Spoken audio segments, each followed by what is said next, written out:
Cell phones and cancer. A prominent researcher is warning his own staff to limit mobile phone use and to keep them away from children. This is pretty startling because this is the first credible person, first credible institution to issue a formal advisory. We've never seen this before. No. What most of the medical establishment will say will be, look, there's caveats here. There's no definitive evidence to say that cell phones are dangerous, but in the same breath, you have to say that there's no definitive evidence, long-term evidence, to say that they are safe. And herein lies the problem.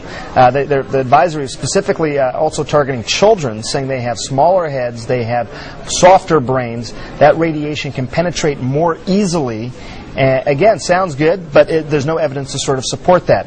The cell phone industry has released a response to previous remarks. They say that the overwhelming majority of studies about wireless phones do not pose a health risk. The American Cancer Society, the World Health Organization, both agree with that statement as well. But, you know, it's one of those things. It's been out there for some time. A lot of reputable people believing this, but this is the first formal advisory coming out. Yeah, I feel like we're going down that same path of immunizations and vaccines. You know, there's no definitive research that they may lead to autism. This is the same type of thing, but yet people are very aware and start sort of rethinking their habits or, you know, what they're doing with regard to studies like this. Yeah, and I think that they're not saying don't use cell phones. Right. Nobody is saying that, but they're saying there's enough of a concern here that we should be a little bit more careful. For example, switching ears, you know, so you limit your exposure.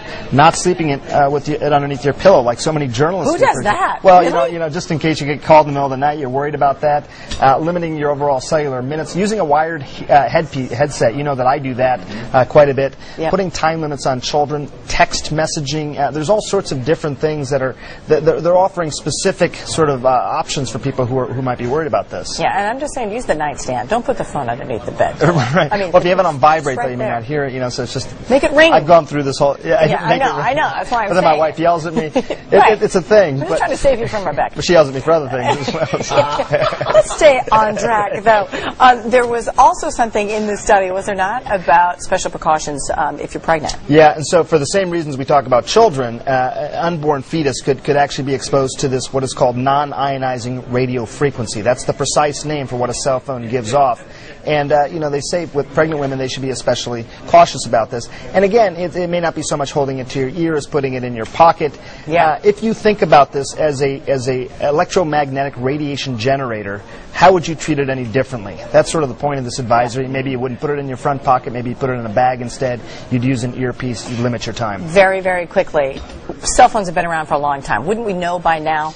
Well, you know, it's an interesting question because really, you know, it's 2008 now. You need 20-year data to really say, do these things have a relationship to brain cancer, for example? And while they have been around for a long time, they've become much more commonly used over the last decade, and especially among children. So I think, you know, it's one of those things that the advisory says, are we waiting too long for the science to catch up? Should we be using some of our common sense now?